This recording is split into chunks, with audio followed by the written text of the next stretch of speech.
Гневни сме. Преплавени сме од вести за различни силвувања на женското тело и достоинство, за насилства кои секојдневно ја потсетуваат нашата реалност, дека жената се уште мора да се бори за својот живот.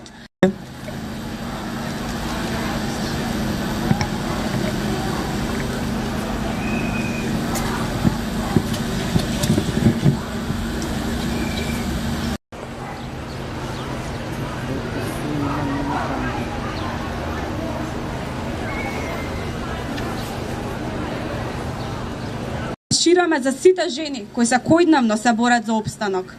Маршираме зашто оваа борба е наша традиција. Во својот дом и немаше глас да се спротистави.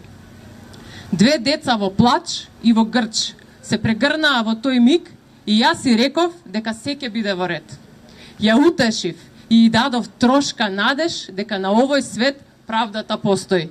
Министре Росица директно ве контактираше, очајно барајќи заштита додека животот и висел на конец. Ка ме пријавите.